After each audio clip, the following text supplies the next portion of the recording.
Welcome back. We are now joined by Monica Levin, our inner guidance communication coach. We are super excited to have her here today to learn about this very interesting field that I've just really been immersed in kind of reading her, the information she sent us over, and I'm excited to hear more.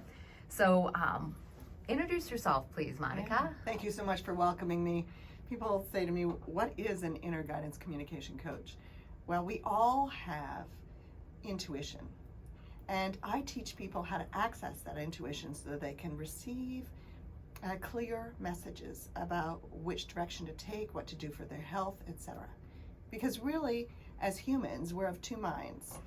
We have our human mind, or our ego, right? And the ego says, oh, I know this from experience, or my family taught me that, or my society expects this. And so we're led in our lives with our ego, or our human mind, and our divine mind is actually what connects us to the entirety of who we are, because we don't end at the physical body. We are infinite beings.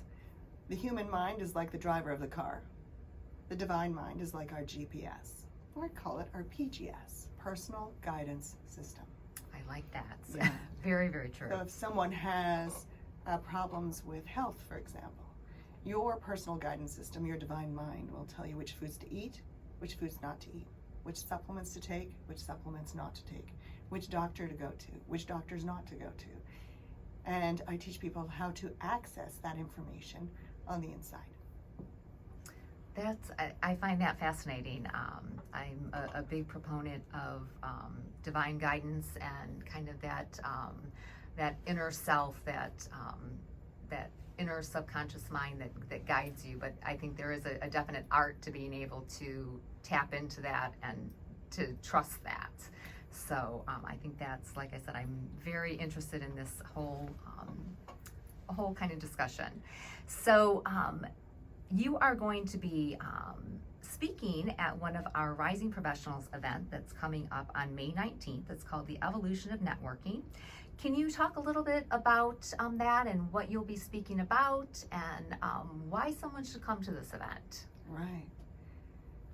Well, as I mentioned, I'm an inner guidance communication coach. You can find out more about me on monicalevin.com. But I also am a body language trainer. You know what it's like when you're at work, or when you're being interviewed, or when you're interviewing, or you're trying to function, right? We're in our heads. We're not really paying attention to our hearts, our gut, our intuition. So we're in our heads and we're trying to function. And if something happens that's disconcerting, for example, I won't even notice it or address it until later. You know, when you go home after a long day, and you say, oh gosh, I should have said this or that, or I can't believe that happened. How was I feeling? You know, our feelings catch up with us. But body language tells us how we're feeling. So even if I'm in my head and someone says something to me, and I notice that my arms cross in front of me to close off my body, I can say to myself, geez, I must be feeling vulnerable at this moment, or I'm not open to that idea, because closed body language implies that.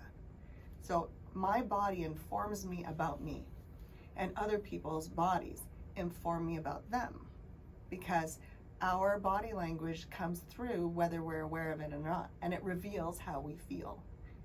And at the event that we're doing, I'm going to talk about two things. The first one will be about how to build your confidence using your own body language.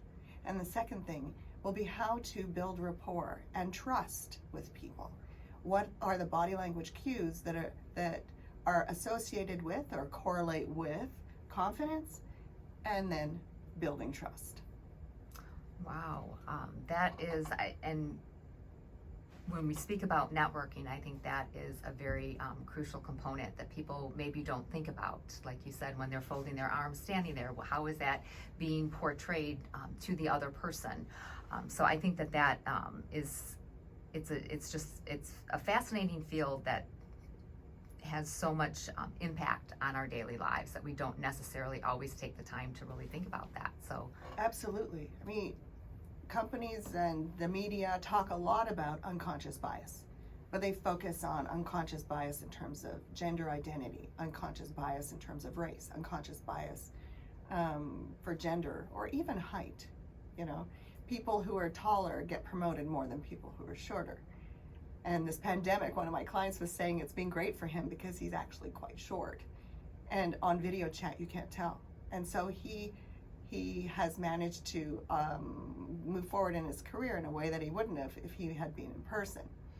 So we have unconscious biases about lots of things, and the unconscious mind is the part of the brain that interprets body language. Therefore, if we're become aware of our body language, we can bring our unconscious biases up to consciousness. So if I see you standing with your arms all crossed, right? My unconscious mind says, oh, this woman is closed-minded. She's cold. She's unapproachable. But if I know that I'm making that assumption, I can override it and say, well, maybe it's really cold in this room and she's trying to stay warm. Or maybe she just had shoulder surgery and she's supporting her arm. Instead of always being subjected to, that's not quite the word, a victim of our own unconscious biases. So regardless of what bias training you receive, the objective is to bring our biases up to conscious awareness so that we can override them.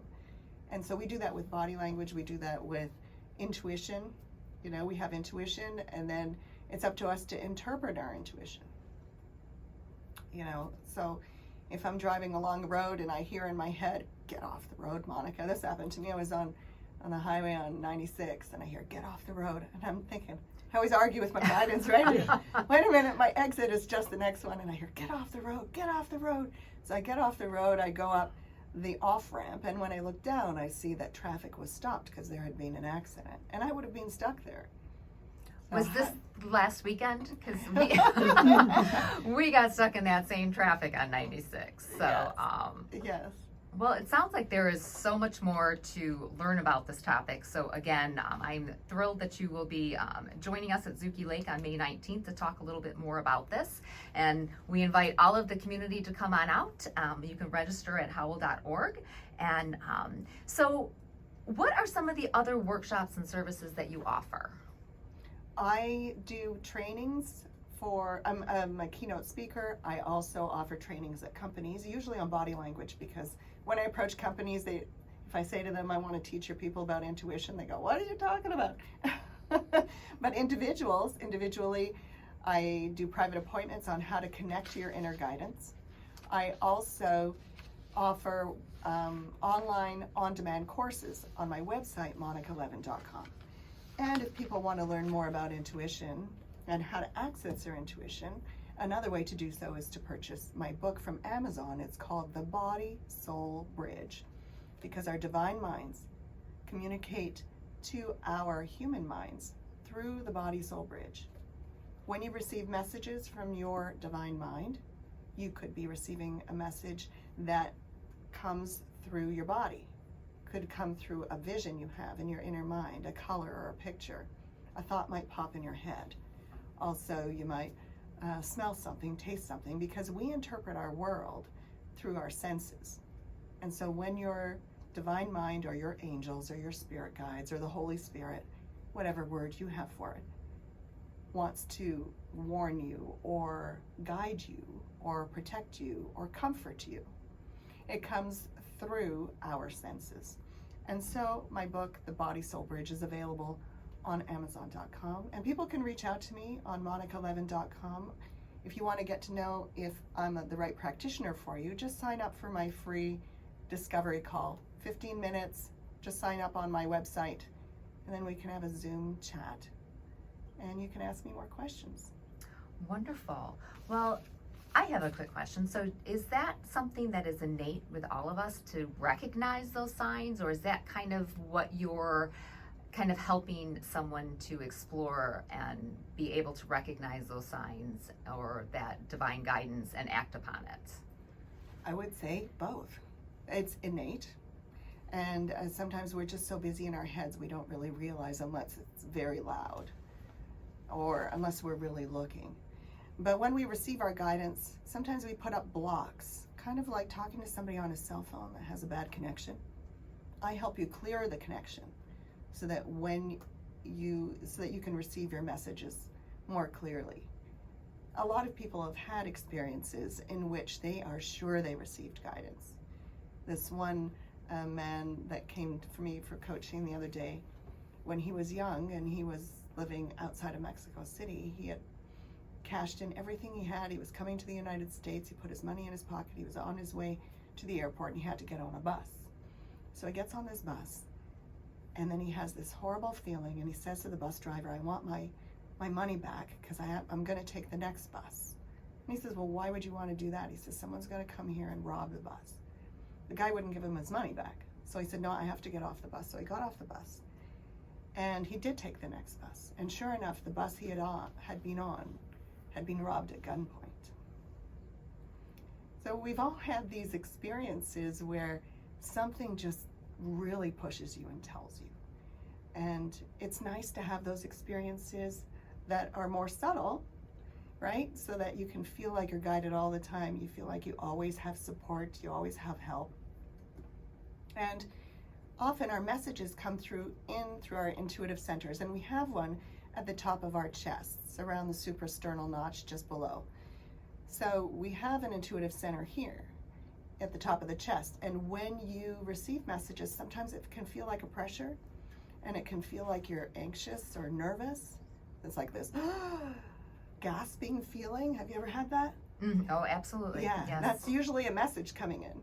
Okay. Yeah, so I had a friend once that said, Monica, people take medication for that. No, these are my angels trying to talk to me. I walk along and then for no conscious reason, you get that feeling there. And that's when you pause, you pay attention, use the methods that I teach, and receive your messages. And there are different ways to receive messages, just intuitively as they come in, but oftentimes we need some help. So people use tarot cards, angel cards, medicine cards, native spirit cards, there are all kinds of cards. And I wrote 4 different oracle card guidebooks that, again, can be purchased on Amazon as another way to receive messages. You just use a regular poker card deck, pull the card that your divine mind tells you to pull, and look up the meaning. Well, that, like I said, I find this whole thought process very interesting, and there's so many different avenues to kind of travel down to get a better understanding and to be able to kind of have that connection, because I do think that, like you said, it's innate, but it's also something where you have to have some sort of little bit of a cognitive awareness that it's going on, so that you listen to it and you can act upon that. So how would someone, if they did want to learn some more information or talk a little bit more about this with you? I know that you said that you set up a Zoom call, so why don't you go ahead and give us your contact information one more time? Yes, everyone can reach out to me through monicalevin.com, MONICALEV like Victor, IN like Norman.com. Go to the contact page. My phone number is there, email is there, and you can set up a discovery call.